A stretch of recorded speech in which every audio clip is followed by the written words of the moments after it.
ورحمة الله وبركاته. الحمد لله رب العالمين، نحمده ونستعينه ونستغفره ونستهديه ونؤمن به ونتوكل عليه ونعوذ بالله من شرور أنفسنا ومن سيئات أعمالنا، من يهده الله فلا مضل له ومن يضلل فلا هادي له، وأشهد أن لا إله إلا الله وحده لا شريك له، وأشهد أن محمدا عبده ورسوله أرسله بالهدى ودين الحق ليظهره على الدين كله ولو كره المشركون. اللهم صل على محمد وعلى آل محمد كما صليت على إبراهيم وعلى آل إبراهيم إنك حميد مجيد. اللهم بارك على محمد وعلى آل محمد كما باركت على إبراهيم وعلى آل إبراهيم إنك حميد مجيد. أما بعد، فإن خير الحديث كتاب الله، وخير الهدي هدي محمد صلى الله عليه وسلم، وشر الأمور محدثاتها، وكل محدثة بدعة، وكل بدعة ضلالة. أعوذ بالله من الشيطان الرجيم. بسم الله الرحمن الرحيم. قد نرى تقلب وجهك في السماء فلنولينك قبلة ترضاها فول وجهك شطر المسجد الحرام وحيث ما كنتم فولوا وجوهكم شطره وإن الذين أوتوا الكتاب ليعلمون أنه الحق من ربهم وما الله بغافل عما يعملون. സഹോദരന്മാരെ, സുഹൃത്തുക്കളെ, നമസ്കാരം എന്ന വിഷയത്തെ സംബന്ധിച്ചാണ് നമ്മൾ വിശദീകരിച്ചു കൊണ്ടിരിക്കുന്നത്. നമസ്കാരത്തിലേക്ക് എത്തുന്നതിൻ്റെ മുമ്പ് ചെയ്തു തീർക്കേണ്ടുന്ന ചില കർമ്മങ്ങളെ സംബന്ധിച്ചാണ് ഇപ്പോൾ പറഞ്ഞുകൊണ്ടിരിക്കുന്നത്. ബാങ്കിനെ സംബന്ധിച്ചും ഇഖാമത്തിനെ സംബന്ധിച്ചും എന്നാണ് അതിൻ്റെ തുടക്കമെന്നും അതിൻ്റെ ഉത്ഭവ ചരിത്രത്തെ സംബന്ധിച്ചുമെല്ലാം കഴിഞ്ഞ ക്ലാസ്സിൽ നമ്മൾ വിശദീകരിക്കുകയുണ്ടായി. ഇന്ന് നമസ്കാരത്തിലെ വസ്ത്രധാരണത്തെ സംബന്ധിച്ചും ഖിബിലയെ അഭിമുഖീകരിക്കേണ്ടുന്ന നിയമങ്ങളെ സംബന്ധിച്ചുമാണ് നിങ്ങളുടെ ശ്രദ്ധയിൽ കൊണ്ടുവരാൻ ഞാൻ ഉദ്ദേശിക്കുന്നത്. വൃത്തിയായി വസ്ത്രം ധരിക്കുക എന്നുള്ളത് മറ്റു മതങ്ങളെ അപേക്ഷിച്ച് ഇസ്ലാം വളരെ പ്രാധാന്യപൂർവം മനുഷ്യ സമൂഹത്തെ വിളിച്ചുണർത്തിയിട്ടുള്ള ഒരു കാര്യമാണ്. ഇത്രമാത്രം പ്രാധാന്യത്തോടുകൂടെ ഇസ്ലാം എന്താണിത് കൈകാര്യം ചെയ്യാൻ കാരണം എന്ന് ചിന്തിക്കുമ്പോൾ ഇസ്ലാമിന്റെ പ്രവാചകൻ മുഹമ്മദ് മുസ്തഫ സല്ലല്ലാഹു അലൈഹി വസല്ലം മക്കയിൽ വരുന്ന കാലത്ത് വസ്ത്രധാരണ രീതിയെ സംബന്ധിച്ചുള്ള അക്കാലഘട്ടത്തിലെ ജനങ്ങളുടെ മാനസിക അവസ്ഥകളും തീരുമാനങ്ങളും മനസ്സിലാക്കുമ്പോഴാണ് ഇസ്ലാം ഈ വിഷയത്തിൽ എത്രമാത്രം വിപ്ലവകരമായ അല്ലെങ്കിൽ മാറ്റങ്ങളാണ് വരുത്തിയിട്ടുള്ളത് എന്ന് നമുക്ക് മനസ്സിലാകുന്നത്. പരിശുദ്ധ ഖുർആൻ പറയുന്നു, യാ ബനി ആദം, ഹേ ആദമിന്റെ മക്കളെ, ഖദ് അൻസൽനാ അലൈക്കും ലിബാസൻ യുവാരി സൗആതികും വരീശാ വലിബാസു തഖ്വാ ദാലിക ഖൈർ ദാലിക മിൻ ആയാതില്ലാഹി ലഅല്ലഹും യദ്ദക്കറൂൻ. സൂറത്തുൽ അഅറാഫ് 26-ാമത്തെ സൂക്തം. യാ ബനി ആദം, ഹേ മനുഷ്യപുത്രന്മാരെ, ഖദ് അൻസൽനാ അലൈക്കും, നിങ്ങൾക്ക് നാം ഇറക്കിത്തന്നിരിക്കുന്നു, ലിബാസൻ വസ്ത്രം, യുവാരി സൗആതികും നിങ്ങളുടെ ഗോപ്യസ്ഥാനങ്ങളെ മറക്കുവാൻ പര്യാപ്തമായ രൂപത്തിലുള്ള, പുറത്ത് കാണിക്കാൻ പറ്റാത്ത ഭാഗങ്ങൾ മറച്ചിരിക്കേണ്ടുന്ന രൂപത്തിൽ അതിന് പറ്റുന്ന ഡ്രസ്സുകൾ നിങ്ങൾക്ക് നാം ഇറക്കി തന്നിരിക്കുന്നു. അല്ലാഹു പറയുകയാണ്, വരീശൻ അലങ്കാരമായിട്ടും വസ്ത്രം നിങ്ങൾക്ക് ഇറക്കി തന്നിരിക്കുന്നു. വലിബാസു തഖ്വാ ഭക്തിയാകുന്ന വസ്ത്രം, ദാലിക ഖൈർ അത് ഏറ്റവും ഉത്തമമാണ്. ദാലിക മിൻ ആയാത്തില്ല കണ്ടോ, അള്ളാഹുവിന്റെ ആ പ്രയോഗം നമ്മൾ ചിന്തിക്കേണ്ടതാണ്. ദാലിക മിൻ ആയാത്തില്ലാഹി, നിങ്ങളുടെ നാണം മറക്കുവാനും നിങ്ങൾക്ക് അലങ്കാരത്തിന് വേണ്ടിയും അവൻ ഡ്രസ്സ് ഇറക്കി തന്നത് പടച്ചതമ്പുരാന്റെ ഒരു വലിയ ദൃഷ്ടാന്തമാണ്. ലഅല്ലഹും യദ്ദക്കറൂൻ, അവർ ഉറ്റാലോചിക്കുവാൻ വേണ്ടി എന്നാണ് അല്ലാഹു പറയുന്നത്. എന്താണ് ഇപ്പൊ ഈ ഡ്രസ്സ് ഇറക്കി തന്നതിൽ ഇത്ര വലിയൊരായത്ത്, അതിലിത്ര ഉറ്റാലോചിക്കുവാൻ എന്തിരിക്കുന്നു എന്ന് ഒരു പക്ഷേ ഇക്കാലത്ത് നമ്മൾ ചിന്തിക്കുന്നുണ്ടാകും. ഞാൻ നേരത്തെ സൂചിപ്പിച്ചതുപോലെ ജാഹിലിയ്യ കാലത്ത് വസ്ത്രധാരണ രീതിയെ സംബന്ധിച്ചുള്ള അവരുടെ ചിന്താഗതി മനസ്സിലാക്കുമ്പോഴാണ് പടച്ചവൻ ഇത് ഇത്രമാത്രം ഒരു നിഅമത്തായിട്ടും ഉറ്റാലോചിക്കുവാൻ പര്യാപ്തമായ ഒരു വിഷയമായിട്ടും എന്തുകൊണ്ട് പറഞ്ഞു എന്ന് മനസ്സിലാകുന്നത്. ഇതേപോലെ തന്നെ അല്ലാഹു പറയുന്നു, യാ ബനീ ആദമ ഖുദൂ സീനതകും ഇൻദ കുല്ലി മസ്ജിദിൻ വകുലൂ വശ്റബൂ വലാ തുസ്രിഫൂ ഇന്നഹു ലാ യുഹിബ്ബുൽ മുസ്രിഫീൻ. അതേ സൂറത്ത് തന്നെ, സൂറത്തുൽ അഅറാഫിൽ 31-ാമത്തെ ആയത്താണ്. ആദമിന്റെ മക്കളെ, ഖുദൂ സീനതകും, നിങ്ങൾ അലങ്കാരമണിയണം, നിങ്ങൾ വസ്ത്രം ധരിക്കണം. ഇൻദ കുല്ലി മസ്ജിദിൻ, എല്ലാ ആരാധനാവേളകളിലും. വകുലൂ, നിങ്ങൾ ഭക്ഷിക്കുക. വശ്റബൂ, നിങ്ങൾ കുടിക്കുകയും ചെയ്യുക. വലാ തുസ്രിഫൂ, ഈ ഒരു വിഷയത്തിലും നിങ്ങൾ അമിതത്വം കാണിക്കരുത്. ഇന്നഹു ലാ യുഹിബ്ബുൽ മുസ്രിഫീൻ, അമിതത്വം കാണിക്കുന്നവരെ അല്ലാഹു ഒരിക്കലും ഇഷ്ടപ്പെടുന്നവനല്ല. ഇതാണ് ആ സൂക്തത്തിന്റെ നേർക്ക് നേരെയുള്ള അർത്ഥം. അവിടെ ആരാധനാവേളകളിൽ പ്രത്യേകം ഡ്രസ്സ് ധരിക്കണം എന്ന് അല്ലാഹു പ്രത്യേകം ഓർമ്മപ്പെടുത്തിയിരിക്കുകയാണ്.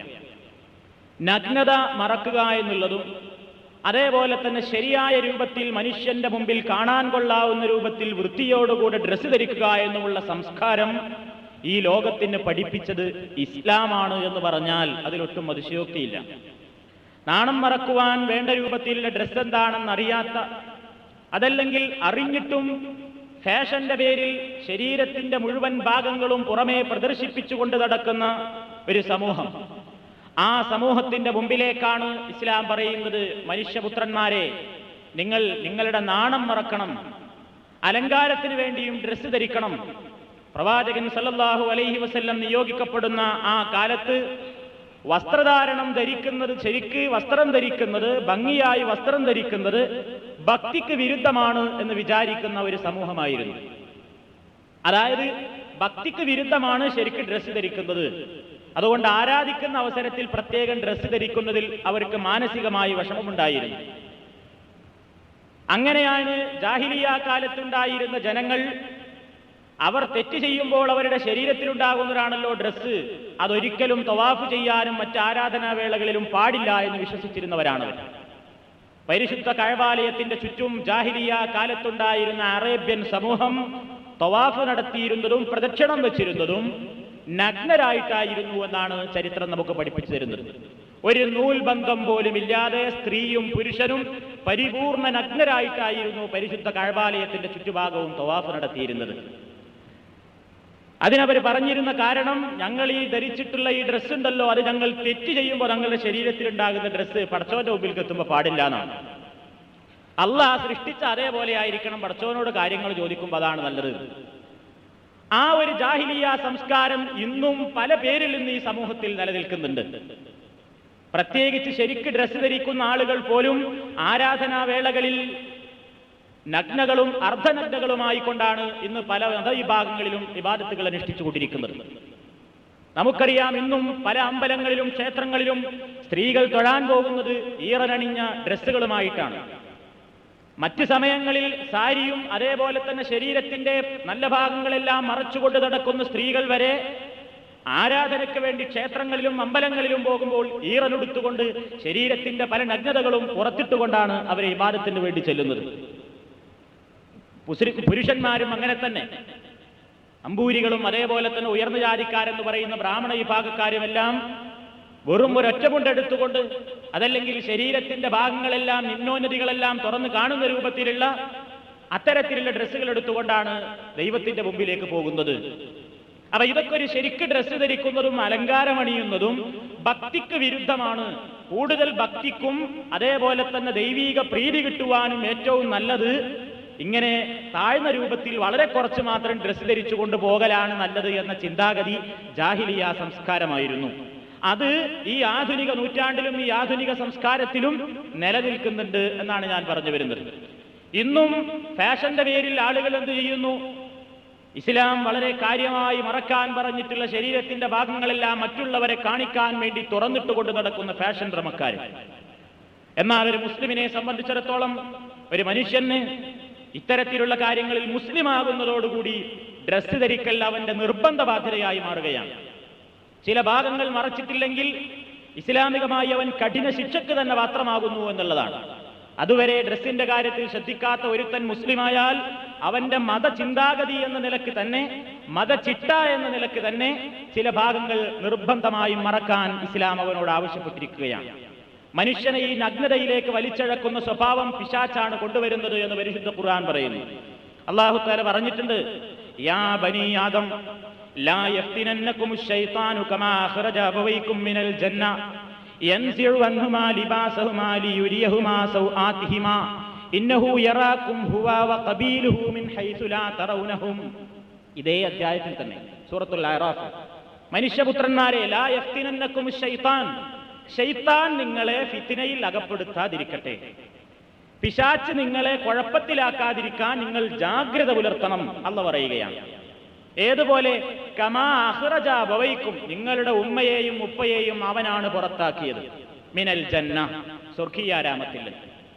യൻസിഉ അൻഹുമാ ലിബാസഹുമാ ലിയുരിയഹുമാ സൗആതിഹിമാ, ഇവനാണ് അവരെ തെറ്റിലേക്ക് നയിക്കുകയും അവരാ തെറ്റ് ചെയ്തപ്പോൾ അവരിലുണ്ടായിരുന്ന നഗ്നത വെളിവാവുകയും ലിയുരിയഹുമാ സൗആതിഹിമാ, അവരുടെ ഗോപ്യസ്ഥാനം നാണം മറക്കാൻ പറ്റാത്ത രൂപത്തിൽ അവരുടെ ഗോപ്യസ്ഥാനം ഔറത്ത് വെളിവാവുകയും ചെയ്തു എന്നാണ് പരിശുദ്ധ ഖുർആൻ പറയുന്നത്.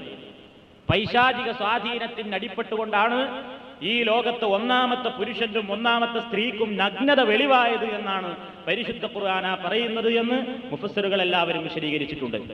അപ്പൊ ലോകത്തിന്ന് കാണുന്ന എല്ലാ നഗ്നതാ പ്രദർശനത്തിന്റെയും ഹേതു പിശാച് മനുഷ്യൻ ഓരോന്നോരോന്ന് തെറ്റുകൾ ചെയ്ത് ഭംഗിയാക്കി കാണിച്ചു കൊടുക്കുമ്പോൾ ഇതാണ് നല്ലത്, ഇതാണ് ഫാഷൻ എന്ന പേരിൽ മനുഷ്യത്വത്തിന് നിരക്കാത്ത രൂപത്തിലുള്ള ഡ്രസ്സുകളും ധരിച്ചുകൊണ്ട് മനുഷ്യൻ പുറത്തിറങ്ങാൻ നിർബന്ധിതനാകുന്നു, പിശാചിന്റെ കെണിയിൽപ്പെട്ടുകൊണ്ട്.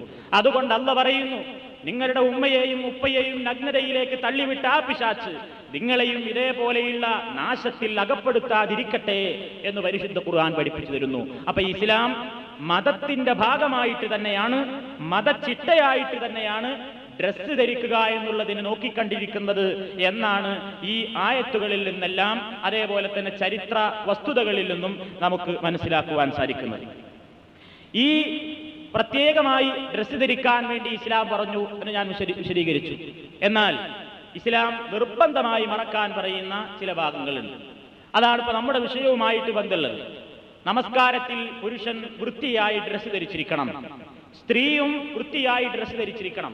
അതിൽ നിർബന്ധമായി ധരിച്ചിരിക്കേണ്ട ഭാഗങ്ങളുമുണ്ട്, അലങ്കാരത്തിന് വേണ്ടി അണിയാവുന്ന ഡ്രസ്സുകളുമുണ്ട്. പുരുഷനെ സംബന്ധിച്ചിടത്തോളം നമുക്കെല്ലാവർക്കും അറിയാവുന്നതാണ്, നിർബന്ധമായും ഒരു പുരുഷൻ നമസ്കാരത്തിൽ മറച്ചിരിക്കേണ്ടുന്ന അവന്റെ ഔറത്ത് മുട്ടുപൊക്കിളിന്റെ ഇടക്കുള്ള സ്ഥലങ്ങളാണ്. മുട്ടിന്റെയും അതേപോലെ തന്നെ പൊക്കിളിന്റെയും ഇടക്കുള്ള സ്ഥലങ്ങൾ. ഇതിൽ പണ്ട് കാലം മുതൽക്ക് തന്നെ പണ്ഡിതന്മാർക്കിടയിലും അതേപോലെ തന്നെ മുഹദ്ദിസീങ്ങൾക്കിടയിലും, അതായത് ഹദീസ് പണ്ഡിതന്മാർക്കിടയിലും അഭിപ്രായ വ്യത്യാസമുള്ള ഒരു കാര്യമാണ് പുരുഷന്റെ കാൽ തൊട ഔറത്താണോ അല്ലേ എന്നുള്ളത്. തൊട വെളിവാക്കാൻ പാടുണ്ടോ, അത് ഔറത്താണോ, മറ്റുള്ളതുപോലെ തന്നെ ഔറത്താണോ എന്നൊരു ചർച്ച മുമ്പ് കാലത്തെ പണ്ഡിതന്മാർക്കിടയിൽ നിലവിലുണ്ട്. രണ്ടു വിഭാഗത്തിനും തെളിവ് പിടിക്കാവുന്ന രൂപത്തിൽ ചില ഹദീസുകളുമുണ്ട്. ആ കൂട്ടത്തിൽ കാൽത്തുട ഔറത്താണ് എന്ന് പറയുന്ന ഈ ഭാഗം നബി സല്ലല്ലാഹു അലൈഹി വസല്ലമിന്റെ ചില ഹദീസുകളാണ് തെളിവായിട്ട് പറയുന്നത്. അൻ മുഹമ്മദ് ബിൻ ജഹ്ഷ് റളിയല്ലാഹു തആല അൻഹു ഖാല മറ റസൂലുള്ളാഹി സ്വല്ലല്ലാഹു അലൈഹി വസല്ലം അലാ മഅ്മരിൻ വഫഖിദാഹു മക്ശൂഫതാനി ഫഖാല യാ മഅ്മർ ഗത്തി ഫഖിദൈക ഫഇന്നൽ ഫഖിദൈനി ഔറത്തുൻ. മുഹമ്മദ് ബിൻ ജഹ്ഷ് എന്ന സ്വഹാബി പറയുകയാണ്, റസൂൽ സല്ലല്ലാഹു അലൈഹി വസല്ലം ഒരിക്കൽ മഅ്മർ എന്നു പേരുള്ള ഒരു സ്വഹാബിയുടെ അരികിലൂടെ നടന്നുപോയി. അന്നേരം അദ്ദേഹത്തിന്റെ രണ്ട് കാൽത്തുടകളും വെളിവായി കിടക്കുകയാണ്, തുട കാണുന്നുണ്ട് പുറത്തേക്ക്. ഫഖാല, അപ്പൊ നബി തിരുമേനി പറഞ്ഞു, മഅ്മറേ ഗത്തി ഫഖിദൈക, നിന്റെ കാൽത്തുട നീ മൂടി വെക്കുക. ഫഇന്നൽ ഫഖിദൈനി ഔറത്തുൻ, കാരണം രണ്ട് കാൽത്തുടകളും ഔറത്തിൽപ്പെട്ടതാണ്, മറക്കേണ്ട ഭാഗമാണ് എന്ന് പ്രവാചകൻ പറഞ്ഞു. ഇതേപോലെ തന്നെ അൻ ജുർഹുദിൽ അസ്ലമി റളിയല്ലാഹു അൻഹു ഖാല മറ റസൂലുള്ളാഹി സ്വല്ലല്ലാഹു അലൈഹി വസല്ലം വഅലയ്യ ബുർദത്തുൻ വഖദ് ഇൻകശഫ ഫഖിദി ഫഖാല ഗത്തി ഫഖിദക ഫഇന്നൽ ഫഖിദ ഔറത്തുൻ. പ്രവാചകൻ ജുർഹുദുൽ അസ്ലമി എന്ന പേരുള്ള സ്വഹാബിയോടും ഇങ്ങനെ കാൽത്തൊട വെളിവായ സന്ദർഭത്തിൽ നിന്റെ തൊട നീ മൂടി വെക്കുക, അത് ഔറത്താണ് എന്ന് പറഞ്ഞതായി ഇമാം മാലിക്കും അഹ്മദും അബൂദാവൂദും തിർമിദിയും റിപ്പോർട്ട് ചെയ്ത ഹദീസുകളിൽ കാണുന്നു. ഇതിന്റെ അടിസ്ഥാനത്തിലാണ് കാൽത്തൊടയും മറക്കേണ്ടുന്ന ഔറത്താണ് എന്ന് ബഹുഭൂരിപക്ഷം പണ്ഡിതന്മാരും പറഞ്ഞിട്ടുള്ളത്. ജുംഹൂറുൽ ഉലമാ, ബഹുഭൂരിപക്ഷം പണ്ഡിതന്മാരുടെയും അഭിപ്രായം കാൽത്തുട ഔറത്താണ്. എന്നാൽ ഒരു ന്യൂനപക്ഷം പണ്ഡിതന്മാരും ഇമാമിയങ്ങളും കാൽത്തുട ഔറത്തല്ല എന്ന് പറയുന്ന ആളുകളുമുണ്ട്. രണ്ടായിരുന്നാലും സൂക്ഷ്മതയ്ക്ക് ഏറ്റവും നല്ലത് മുട്ടുപൊക്കളിന്റെ ഇടക്കുള്ള ഭാഗങ്ങൾ പരിപൂർണമായും മറച്ചിരിക്കലാണ് എന്നിടത്താണ് സൂക്ഷ്മതയുടെ വശം ചിന്തിക്കുന്ന ആളുകൾ ചെയ്യേണ്ടത് എന്നാണ്. തൊട ഔറത്താണെന്നാണ് ബഹുഭൂരിപക്ഷത്തിന്റെ അഭിപ്രായം. ഞാനിത് വിഷയം പറയുമ്പോൾ മനസ്സിലാക്കാൻ വേണ്ടി പറയുന്നതാണ്.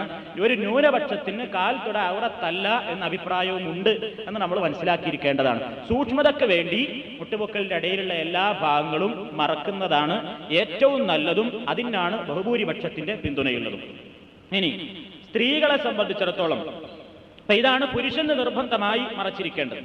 അത് മറക്കുന്നതോടുകൂടി അങ്ങനെ നിസ്കരിച്ചാൽ നിസ്കാരം ശരിയാണ്, കുഴപ്പമില്ല. സ്ത്രീകളെ സംബന്ധിച്ചിടത്തോളം മുഖവും മുൻകൈയും ഒഴികെയുള്ള എല്ലാ ഭാഗങ്ങളും മറച്ചിരിക്കണം എന്നുള്ളതാണ്. അൻ ആയിഷ റളിയല്ലാഹു തആല അൻഹ അന്ന നബിയ സല്ലല്ലാഹു അലൈഹി വസല്ലം ഖാൽ ലാ യഖ്ബലു അല്ലാഹു സ്വലാത ഹായിലിൻ ഇല്ലാ ബിഖിമാരി. റസൂലുള്ളാഹി പറയുന്നു, ലാ യഖ്ബലുല്ലാഹു, അല്ലാഹു സ്വീകരിക്കുകയില്ല, സ്വലാത്ത ഹായിലിൻ, പ്രായപൂർത്തിയായ ഒരു പെണ്ണിന്റെ നിസ്കാരം, ഇല്ലാ ബിഖിമാരിൻ, ശിരോവസ്ത്രം അണിഞ്ഞാലല്ലാതെ. അപ്പൊ തലമൂടി ശരിക്കും തലയും മറച്ച് മുടിയൊക്കെ മറച്ചിട്ടല്ലാതെ നിസ്കരിച്ചാൽ നിസ്കാരം ശരിയാവില്ല. അപ്പൊ മുടി പുറത്ത് കാണുന്നത് തെറ്റാണ്. മുടി പുറത്ത് കാണാതെ തന്നെ കൃത്യമായി മറച്ചിരിക്കണം. അതേപോലെ തന്നെ നബി സല്ലല്ലാഹു അലൈഹി വസല്ലമിനോട് ഉമ്മു സൽമാ ബീവി ചോദിക്കുകയുണ്ടായി, അത്തുസല്ലിൽ മർഅതു ഫീ ദിർഇൻ വഖിമാരിൻ വലൈസ അലൈഹാ ഇസാറുൻ ഖാല ഇദാ കാന ദിർഉ സാബിഗൻ യുഗത്തി ളുഹൂറ ഖദമൈഹാ. റവാഹു അബൂദാവൂദ്. ഒരു ഒന്നിച്ച് ഇറങ്ങുന്ന ഒരു കുപ്പായം, നീളൻ കുപ്പായം ഇട്ടുകൊണ്ട് മുഖമക്കനെയും ഇട്ടുകൊണ്ടൊരു സ്ത്രീ നമസ്കരിക്കുന്നു. അവൾ അരയുടുപ്പ് എടുത്തിട്ടില്ല, ഒരു നീളം കുപ്പായം മാത്രമുണ്ട്, തട്ടവുമുണ്ട്, വേറെ തുണി ഉടുത്തിട്ടില്ലെങ്കിൽ അവൾക്ക് നിസ്കരിക്കാവോ, ശരിയാവോ? നബി പറഞ്ഞു, അവളുടെ മേലുടുപ്പ് പരിപൂർണമായും അവളുടെ കാൽപാദങ്ങളെ വരെ മൂടാൻ തക്ക നീളമുണ്ടെങ്കിൽ അത് മതി, കുഴപ്പമില്ല എന്ന് പ്രവാചകൻ പറഞ്ഞു. ഇതിന്റെ അടിസ്ഥാനത്തിൽ കാലിന്റെ അടി, കാൽപാദങ്ങളുടെ അടി വരെ സ്ത്രീകൾക്ക് ഔറത്താണ്, അത് മറച്ചിരിക്കണം എന്നാണ് ബഹുഭൂരിപക്ഷം പണ്ഡിതന്മാരും പറയുന്നത്. നേരത്തെ പുരുഷന്റെ കാൽത്തുറയുടെ അഭിപ്രായ വ്യത്യാസം പോലെ തന്നെ ഇവിടെയും ഉലമാക്കൾക്കിടയിൽ ഒരു നേരിയ വിഭാഗത്തിന് അഭിപ്രായമുണ്ട്. കാലിന്റെ അടി, സ്ത്രീകളുടെ കാലിന്റെ അടി ഔറത്തല്ല. കാരണം മുൻകൈയും മുഖവും തുറന്നിടാമെങ്കിൽ പിന്നെ കാലിന്റെ അടിയുടെ ആ ഭാഗം, പാദത്തിന്റെ അടി കാണുന്നത് കൊണ്ട് നിസ്കാരം ബാത്തിലാവുകയില്ല, അത് ഔറത്തല്ല എന്ന് ഒരു വിഭാഗത്തിന്റെ അഭിപ്രായമുണ്ട്. അവരും പറയുന്നത് സൂക്ഷ്മതയ്ക്ക് വേണ്ടി സ്ത്രീ മുൻകൈയും മുഖവും ഒഴികെ എല്ലാ ഭാഗങ്ങളും മറക്കൽ തന്നെയാണ് നല്ലത് എന്നും അത്യുത്തമം അത് തന്നെയുമാണ് എന്നാണ്. അങ്ങനെ ഒരു അഭിപ്രായം ഉണ്ട് എന്ന് മനസ്സിലാക്കിയിരിക്കാൻ വേണ്ടി മാത്രം സൂചിപ്പിക്കുകയാണ്. ഇനി പുരുഷനായിരുന്നാലും സ്ത്രീ ആയിരുന്നാലും ഡ്രസ്സ് ധരിക്കുമ്പോൾ, നിസ്കാരത്തിന് വേണ്ടി നിൽക്കുമ്പോൾ പ്രത്യേകിച്ചും ഈ തൊലിയുടെ കളറ് വ്യക്തമായി മനസ്സിലാകുന്ന രൂപത്തിലുള്ള നേരിയ മുണ്ടുകൾ എടുത്തുകൊണ്ട് നിസ്കരിക്കുന്നത് പാടില്ല എന്നാണ് പണ്ഡിതന്മാർ പറഞ്ഞിട്ടുള്ളത്. അത് പലപ്പോഴും നമ്മുടെ നാടുകളിലൊക്കെ ശ്രദ്ധിക്കപ്പെടാതെ പോകുന്നൊരു കാര്യം. നേരിയ മുണ്ടെടുത്ത് നിസ്കരിക്കും, തൊലിയുടെ ആ കളറ് വരെ പുറത്തു നോക്കി അങ്ങനെ ലൈറ്റ് അടിച്ച് കാണുന്ന രൂപത്തിലുള്ള അത്തരത്തിലുള്ള ഡ്രസ്സുകൾ നിസ്കാരത്തിൽ തീർത്തും ഒഴിവാക്കപ്പെടേണ്ടതാണ് എന്ന അഭിപ്രായമാണ് പണ്ഡിതന്മാർ ഈ ഔറത്ത് മറക്കൽ നിർബന്ധമാണ് എന്ന് പഠിപ്പിക്കുന്ന ഹദീസുകളുടെയൊക്കെ അടിസ്ഥാനത്തിൽ വിശദീകരണം നൽകി അവസാനം എത്തിച്ചേർന്നിട്ടുള്ള നിഗമനം. സത്യം അതാണ്. അതേപോലെ പുരുഷനെ സംബന്ധിച്ചിടത്തോളം എല്ലാ അവസരങ്ങളിലും അവൻ ശ്രദ്ധിക്കേണ്ടതാണ്, അവന്റെ തുടി നെരിയാണിക്ക് താഴെ ആകാൻ പാടില്ല എന്നുള്ളത് പ്രവാചകൻ കണിശമായും കർശനമായും വിലക്കിയിട്ടുള്ള ഒരു കാര്യമാണ്. അത് തുണി എന്ന് മാത്രമല്ല, പുരുഷൻ ധരിക്കുന്ന ഏത് ഡ്രസ്സാവട്ടെ അത് പരിധിയിൽ കവിഞ്ഞുകൊണ്ട് താഴോട്ട് നീങ്ങുന്നത് നരകത്തിലേക്കാണ് എന്ന് പ്രവാചകൻ സല്ലല്ലാഹു അലൈഹി വസല്ലം പറഞ്ഞിട്ടുണ്ട്. മാ അസ്ഫല മിനൽ കഅബൈനി മിനൽ ഇസാർ ഫിന്നാർ. തുണിയിൽ നിന്ന്, മനുഷ്യന്റെ ഉടുപ്പിൽ നിന്ന് നെരിയാണിക്ക് താഴെ പോയത് ഫിന്നാർ, നരകത്തിലാണ് എന്ന് പറഞ്ഞാൽ നരകാഗ്നിയിലേക്ക് പോകാൻ കാരണമായ വേഷവിധാനമാണത് എന്നർത്ഥം. അതേപോലെ റസൂൽ പറയുകയുണ്ടായി, ഇയ്യാക വഇസ്ബാലൽ ഇസാർ ഫഇന്നഹാ മിനൽ മഖീല വഇന്നല്ലാഹ ലാ യുഹിബ്ബുൽ മഖീല. വഇയ്യാക വഇസ്ബാലൽ ഇസാർ, തുണി താഴ്ത്തിയിട്ട് വലിച്ചഴക്കുന്നത് നീ സൂക്ഷിക്കണം, കാരണം അത് അഹങ്കാരത്തിൽപ്പെട്ടതാണ്. അള്ളാഹു അഹങ്കാരികളെ ഇഷ്ടപ്പെടുകയില്ല എന്ന് ഒരു ഹദീസിൽ അതിന്റെ കർശനമായ ആ ഗൗരവത്തെപ്പറ്റി പ്രവാചകൻ ഇങ്ങനെ പറയുകയുണ്ടായി. عن أبي ذر رضي الله عنه عن النبي صلى الله عليه وسلم قال ثلاثة لا يكلمهم الله يوم القيامة ولا ينظر إليهم ولا يزكيهم ولهم عذاب أليم قال فقرأها رسول الله صلى الله عليه وسلم ثلاث مرارا قال أبو ذر خابوا وخسروا من هم يا رسول الله قال المسبل والمنان والمنفق سلعته بالحلف الكاذب رواه مسلم. മുസ്ലിമിന്റെ ഹദീസിലുള്ളതാണ്. 3 വിഭാഗം ആളുകൾ, അവരിലേക്ക് അള്ളാഹു അവരോട് സംസാരിക്കുകയില്ല നാളെ പരലോകത്ത് വെച്ച്. കാരുണ്യത്തിന്റെ ഒരു നോട്ടം അവരിലേക്ക് നോക്കുക പോലുമില്ല. അവർക്ക് കഠിനമായ വേദനയിച്ച ശിക്ഷയുമുണ്ട്. അങ്ങനെ നബി ഇതിങ്ങനെ 3 പ്രാവശ്യം ആവർത്തിച്ചു എന്നാണ്. അള്ളാഹ് അവരെ നോക്കില്ല, സംസാരിക്കില്ല, മിണ്ടില്ല, കാരുണ്യത്തിന്റെ നോട്ടമുണ്ടാകില്ല, കഠിന ശിക്ഷയുണ്ട് എന്നൊക്കെ ഇങ്ങനെ ആവർത്തിച്ച് പറഞ്ഞപ്പോൾ സഹാബി ചോദിച്ചു, ഈ വിഭാഗം ആരാണ് നബിയെ? ഇവർ വല്ലാതെ പരാജയപ്പെട്ടു പോയ ആളുകളാണല്ലോ, ആരാണ് ഈ വിഭാഗം ആളുകൾ? അപ്പൊ റസൂലുള്ളാഹി പറഞ്ഞു, അൽ മുസ്ബിൽ, തുണി താഴ്ത്തി ഉടുക്കുന്നവനാണ് ഒന്നാമൻ. മറ്റൊന്ന് വൽ മന്നാൻ, ആർക്കെങ്കിലും വല്ലതും സഹായിച്ചിട്ടുണ്ടെങ്കിൽ അതിങ്ങനെ ജനമധ്യത്തിൽ കൊടുത്തത് എടുത്തു പറയുന്നവനാണ് രണ്ടാമത്തവൻ. മൂന്നാമത്തവൻ വൽ മുൻഫിഖു സൽഅതഹു ബിൽ ഹൽഫിൽ കാദിബി, കള്ളസത്യം പറഞ്ഞുകൊണ്ട്, കള്ളസത്യം ചെയ്തുകൊണ്ട് തന്റെ ചരക്കുകൾ വിറ്റഴിച്ച കച്ചവടക്കാരനാകുന്നു. ഇങ്ങനെ 3 വിഭാഗത്തെ നബി സല്ലല്ലാഹു അലൈഹി വസല്ലം പരിചയപ്പെടുത്തി. ഇവിടെ നമ്മളൊരു കാര്യം മനസ്സിലാക്കണം. ചില ആൾക്കാർ പറയാറുണ്ട്, എരിയാണിക്ക് താഴെ തുണിയെടുത്ത വിവരമുള്ള ആൾക്കാരോട് പോലും ചോദിക്കുമ്പോൾ അവരൊക്കെ ചിലപ്പോൾ പറയാറുണ്ട്, അഹങ്കാരത്തോടുകൂടെയാണെങ്കിലും ഹദീസിലുണ്ട്, അതുകൊണ്ട് അഹങ്കാരമൊന്നും മനസ്സിലില്ലെങ്കിൽ തുണി വലിച്ചഴിച്ചാലും വലിയൊരു കുഴപ്പമൊന്നുമില്ല. അങ്ങനെ പറയുന്ന ആലിമീങ്ങൾ വരെ ഉണ്ട് എന്നാണ് അറിവ്. കുറച്ച് താഴ്ന്നു പോയാൽ കുഴപ്പമൊന്നുമില്ല, അത് അഹങ്കാരത്തോടു കൂടെയാണെങ്കിൽ ഹദീസിലുണ്ട്, അതുകൊണ്ട് അഹങ്കാരമൊന്നും നമ്മളെ മനസ്സിലില്ല, അതങ്ങനെ ആകണതിന് കുഴപ്പമൊന്നുമില്ല എന്നൊരു ലാഘവ ചിന്താഗതി ഈ വിഷയത്തിൽ പ്രകടിപ്പിക്കുന്ന ആളുകളുണ്ട്. അത് തീർത്തും അബദ്ധമാണ്. കാരണം ഞാൻ നേരത്തെ നിങ്ങളെ കേൾപ്പിച്ച ആ ഹദീസിൽ പ്രവാചകൻ പറഞ്ഞതെന്താണ്? വയ്യാക്ക വൈസ്ബാലൽ ഇസാർ, തുണി നെരിയാണിക്ക് താഴെ പോകുന്നത് നീ സൂക്ഷിക്കണം, അത് അഹങ്കാരത്തിൽ പെടുന്നതാണ്. തുണി നെരിയാണിക്ക് താഴെ പോയാൽ തന്നെ അത് അഹങ്കാരമായി മാറും എന്നുള്ളതാണ് പ്രവാചകൻ പറഞ്ഞത്. പിന്നെ അവൻ ആ ഉദ്ദേശം തോന്നില്ല എന്നുള്ളതാണ് വിഷയമല്ല. അങ്ങനെ താഴ്ത്തി ഉടുക്കുമ്പോൾ ഡ്രസ്സ് നിലത്ത് വലിച്ചഴക്കാനിടയാവും. ഡ്രസ്സ് നിലത്ത് വലിച്ചഴക്കുന്ന സ്വഭാവം വന്നാൽ അത് അഹങ്കാരത്തിൽ പെടും. അഹങ്കാരമോ നരകത്തിലേക്കും എത്തും. ഇങ്ങനെയാണ് പണ്ഡിതന്മാർ അതിന് വ്യാഖ്യാനം പറഞ്ഞിട്ടുള്ളത്. പക്ഷേ ഇവർ പറയുന്നൊരു തെളിവുണ്ട്. അഹങ്കാരത്തോടുകൂടെ ആണെങ്കിലേ ആവുള്ളൂ, കുഴപ്പമുള്ളൂ എന്ന് പറയുന്നവർ പറയുന്നൊരു തെളിവ് നബി സല്ലല്ലാഹു അലൈഹി വസല്ലം പറഞ്ഞൊരു ഹദീസാണ്. മൻ ജറ സൗബഹു ഖുയല, അഹങ്കാരത്തോടുകൂടെ ആരെങ്കിലും തന്റെ ഡ്രസ്സ് വലിച്ചഴച്ചാൽ അന്ത്യനാളിൽ അള്ളാഹു അവനിലേക്ക് നോക്കുകയില്ല. ഈ ഹദീസ് നബി പറഞ്ഞപ്പോ ഖാല അബൂബക്കർ സിദ്ദീഖുൽ അക്ബർ റളിയല്ലാഹു തആല അൻഹു ചോദിച്ചു, യാ റസൂലല്ലാഹ്, അള്ളാഹുവിന്റെ പ്രവാചകരെ, ഇന്ന അഹദ ശിഖ്ഖി ഇസാരി, എന്റെ തുണിയുടെ 2 ഭാഗങ്ങളിൽ ഒരു ഭാഗം യസ്തർഹി, അതിങ്ങനെ എപ്പോഴും താഴ്ന്നു കിടക്കും. ഇല്ല അന്ന തആഹറ ദാലിക, ഞാനത് എപ്പോഴും പിടിച്ചു കൊണ്ടു കിടക്കുന്ന വേണം.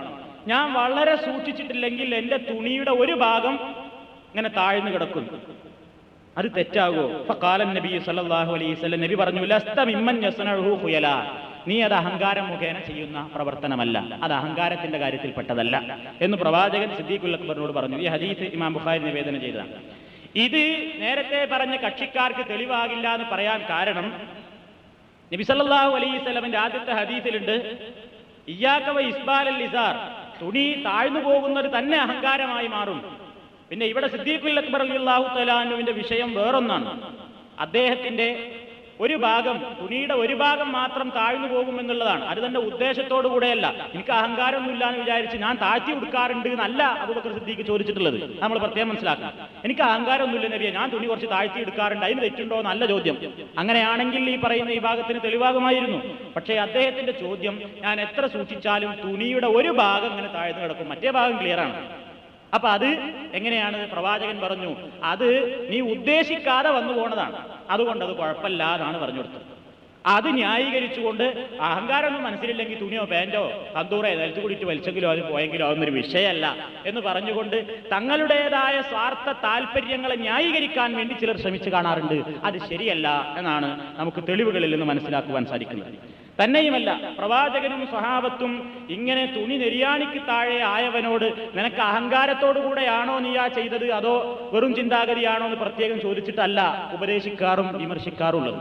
കണ്ട അപ്പൊ തന്നെ എതിർക്കാറാണ്. നിനക്ക് അഹങ്കാരം ഉണ്ടോ എന്ന് ചോദിച്ചറിഞ്ഞിട്ടൊന്നുമല്ല എതിർക്കാറുള്ളത്. അങ്ങനെയാണ് ധാരാളം ഹദീസുകളിൽ കാണുന്നത്. ഒരിക്കൽ അംർ ഇബ്നു സുറാറത്തുൽ അൻസാരി എന്ന പേരുള്ള ഒരു സ്വഹാബി നബിയുടെ അടുക്കലെത്തിയപ്പോൾ അദ്ദേഹത്തിന്റെ തുണി ഇത്തിരി താഴ്ന്നിട്ടുണ്ട്. അപ്പൊ നബി സല്ലല്ലാഹു അലൈഹി വസല്ലം തന്റെ തുണി ഇങ്ങനെ കുറച്ച് ഉയർത്തിപ്പിടിച്ച് അള്ളാഹുവിന്റെ ദാസനായ അള്ളാഹുവിന്റെ മറ്റൊരു ദാസന്റെ പുത്രനായി ഞാൻ എന്ന് പറഞ്ഞു. അപ്പൊ നബി സല്ലല്ലാഹു അലൈഹി വസല്ലം സൂചിപ്പിക്കുന്ന ഒരു തുണി ഒന്ന് കഴിച്ചു കൊടുക്കണം എന്നുള്ളതാണ് ഈ സ്വഹാബിയോട്.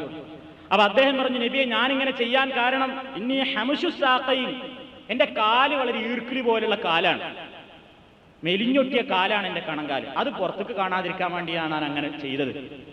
നബി സല്ലല്ലാഹു അലൈഹി വസല്ലം പറഞ്ഞ എന്താണ്? അള്ളാഹു ഏതൊന്നിനെ സൃഷ്ടിച്ചിട്ടുണ്ടെങ്കിലും അത് പടച്ചവൻ തന്നിട്ടുള്ള ഒരു സൃഷ്ടിപ്പാണ്. അള്ളാഹു ഒരിക്കലും എന്ത് കാരണവശാലും തുണി താഴ്ത്തി ഉടുക്കുന്നവനെ ഇഷ്ടപ്പെടുന്നവനല്ല. ഇന്നല്ലാഹ ലാ യുഹിബ്ബുൽ മുസ്ബിൽ. കണ്ടോ, ഇവിടെ ഈ സഹാബി തന്റെ ഒരു ന്യൂനതയെ മറച്ചു വെക്കാൻ വേണ്ടിയാണ് ഇത്തിരി താഴ്ത്തി കൊടുത്തത്. അതുവരെ പ്രവാചകർ എന്ത് പറഞ്ഞു? പടച്ചോൻ ഇത്തരക്കാരെ ഇഷ്ടപ്പെടുന്നില്ല എന്ന് പറഞ്ഞ് വിമർശിക്കുകയും അത് കഴിച്ചു കൊടുക്കാൻ വേണ്ടി പ്രോത്സാഹിപ്പിക്കുകയും ചെയ്തു. ഇതേപോലെ തന്നെ നമുക്ക് കാണാൻ സാധിക്കും, ഉമർ അൽ ഖത്താബ് റളിയല്ലാഹു തആല അൻഹു മദീനത്തെ പള്ളിയിൽ വെച്ച് ശത്രുവിന്റെ കുത്തേറ്റ് ആ രോഗശയ്യയിൽ കിടക്കുകയാണ്. മരണവക്ത്രത്തിൽ കിടക്കുന്ന ആ സമയം, മരണത്തോടടുത്ത സമയമാണ് ഉമർ അൽ ഫാറൂഖ്. അദ്ദേഹത്തെ സന്ദർശിക്കാൻ വേണ്ടി വജാ റജുലുൻ ഷാബുൻ, ഒരു ചെറുപ്പക്കാരൻ വന്നു, രോഗം കാണാൻ വേണ്ടി വന്നു. അങ്ങനെ സന്ദർശനമൊക്കെ കഴിഞ്ഞ് ഫലമ്മ അദ്ബറ, ഈ കുട്ടി, ഈ ചെറുപ്പക്കാരൻ അങ്ങോട്ട് തിരിച്ചു പോകുമ്പോ ഇതാ ഇസാറുഹു യമുസ്സുൽ അർള, ആ ചെറുപ്പക്കാരനെടുത്ത ഡ്രസ്സ് ഭൂമി തട്ടുന്നുണ്ട്, നിലത്ത് തട്ടുന്നുണ്ട്. കാല ഉമർ അൽ ഫാറൂഖ് എപ്പോഴാ ചിന്തിക്കണം? മരണത്തോടടുത്ത രോഗശയ്യയിലാണ്, വേറെ ഒന്നും ചിന്തയില്ലാത്ത ആ സമയത്താണ്.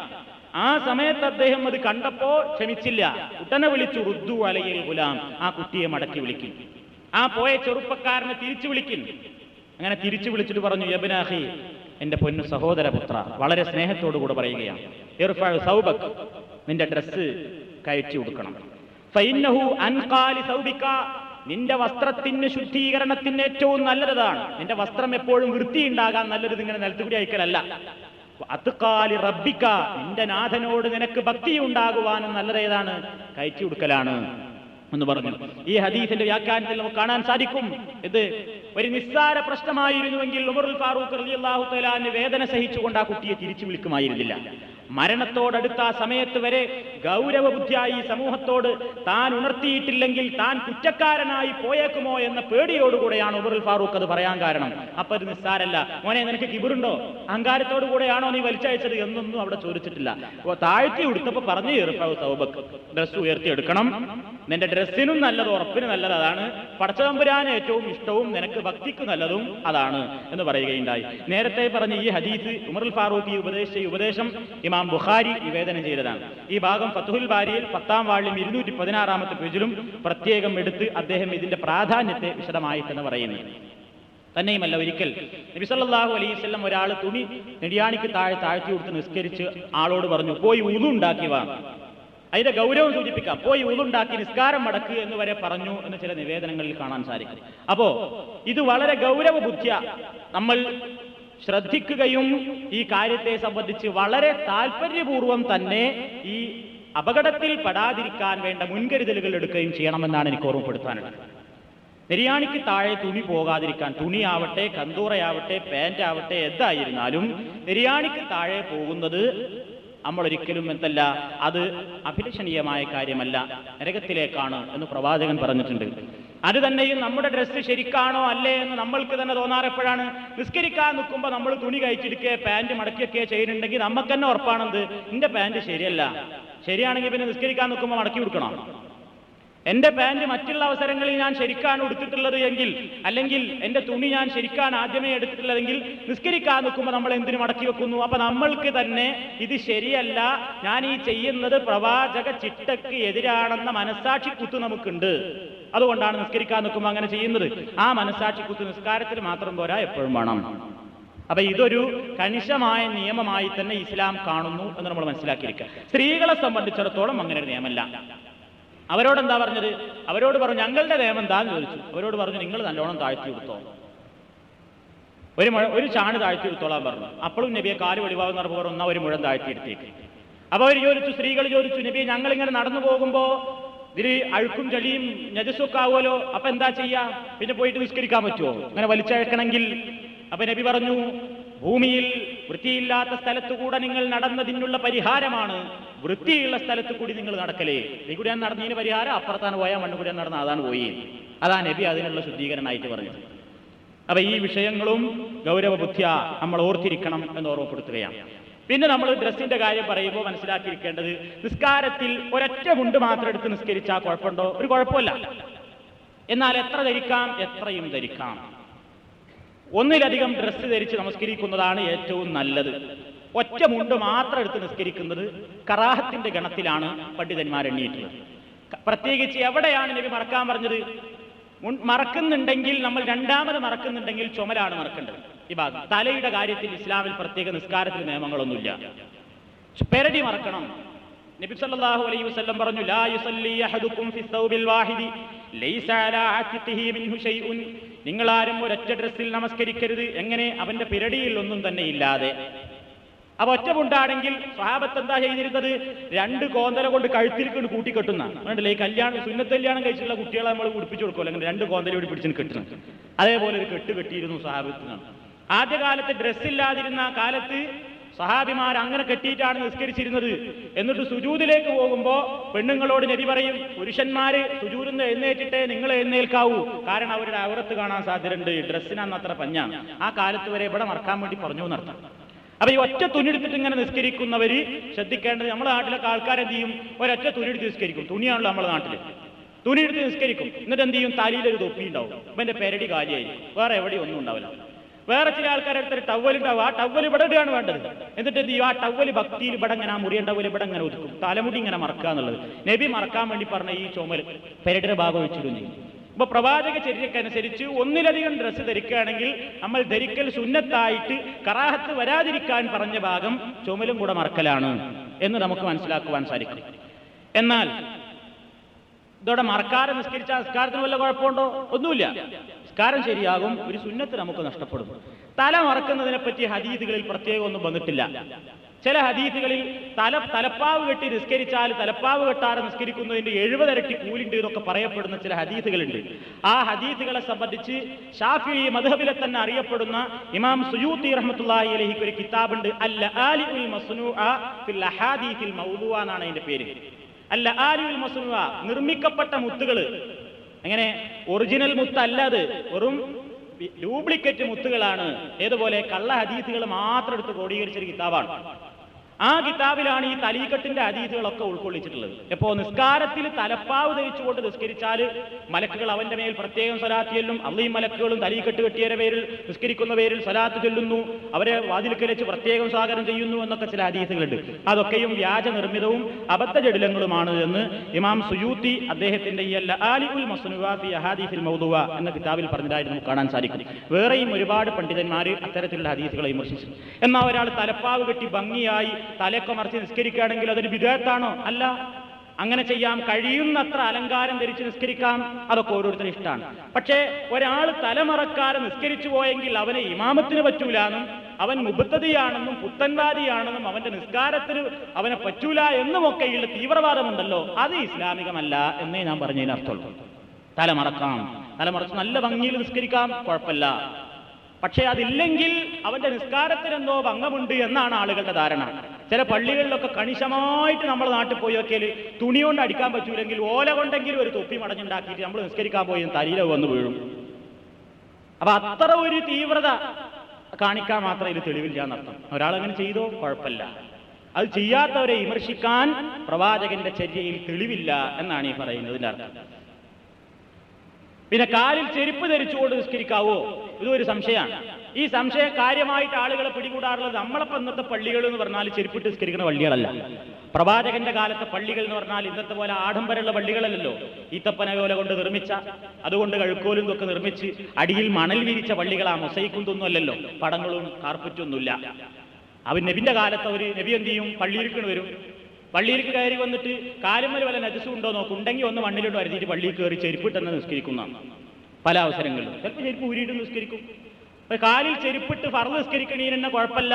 നമ്മളെ നമ്മൾ നിലത്ത് നിസ്കരിക്കുകയാണ്, ഷൂ അഴിക്കലൊരു നിർബന്ധമല്ല, വൃത്തിയിട്ടെങ്കിലേ ഷൂ ഇട്ടിട്ട് തന്നെ നിസ്കരിക്കുക. അങ്ങക്ക് അത്തഹിയാത്തിനും സുജൂദിനും ഇരിക്കാനൊന്നും കുഴപ്പമില്ലെങ്കിൽ ചെയ്തോളിൻ, വിരോധമല്ല. ആളുകൾ ഇതിലും തീവ്രമായ ചിന്താഗതിയാണ് പലർക്കും ഉള്ളത്. ഇവരൊക്കെ മയ്യത്ത് നിസ്കരിക്കാൻ വരെ നിൽക്കുമ്പോൾ ആൾക്കാരെ കൊണ്ട് ഷൂവും സോക്സും അയപ്പിച്ചിട്ട് അതിന്റെ മേലെ നിർത്തും ചില മനുഷ്യന്മാർ. ചെരുപ്പിട്ടൂടാ, ഹവായി ചെരുപ്പാണെങ്കിൽ കാലുമൊന്ന് ഊരിയിട്ട് അതിന്റെ മേലെ നിന്നോളാൻ പറയും, എന്നാലും ചെരുപ്പ് ഇട്ടിട്ട് പറ്റൂല എന്നാണ്. ഫർള് നിസ്കാരം വരെ അള്ളാഹുവിന്റെ പ്രവാചകൻ ചെരുപ്പണിഞ്ഞുകൊണ്ട് നിസ്കരിച്ചുവെങ്കിൽ സുജൂദ് റുക്കൂ അത്തഹിയാത്തൊന്നും ഇല്ലാത്ത ഈ മയ്യത്ത് നിസ്കാരത്തിൽ ഷൂവോ ചെരുപ്പോ ഒക്കെ ഇട്ടുകൊണ്ട് നിസ്കരിക്കാൻ സാധിക്കും. പലപ്പോഴും നിങ്ങൾ കണ്ടിട്ടില്ലേ, ഇങ്ങനെ മൈതാനത്ത് വെച്ചൊക്കെ മയ്യത്ത് നിസ്കാരം നടക്കുമ്പോൾ ഒരാൾ നടന്നു നോക്കിയിട്ട് മനുഷ്യന്മാരെ കാലുമേലുള്ള ചെരുപ്പ് അയക്കാൻ മാത്രം ഡ്യൂട്ടിയുള്ള ഒരാളുണ്ടാവും, വളണ്ടിയർ. അതിന് ഇസ്ലാമിൽ തെളിവില്ല എന്നാ പറയും. നബി സല്ലല്ലാഹു അലൈഹി വസല്ലം ചെരുപ്പണിഞ്ഞുകൊണ്ട് നിസ്കരിച്ചിട്ടുണ്ട്, ഫർള് നിസ്കാരം വരെ നിസ്കരിച്ചിട്ടുണ്ട്. മറ്റു നിസ്കാരങ്ങൾ അപ്പോൾ പറയാനുമില്ല. النبي مسلم سعيد بن يزيد الأزدي رضي الله تعالى عنه قال سألت أنس بن مالك أكان النبي صلى الله عليه وسلم يصلي فينا عليه قال نعم.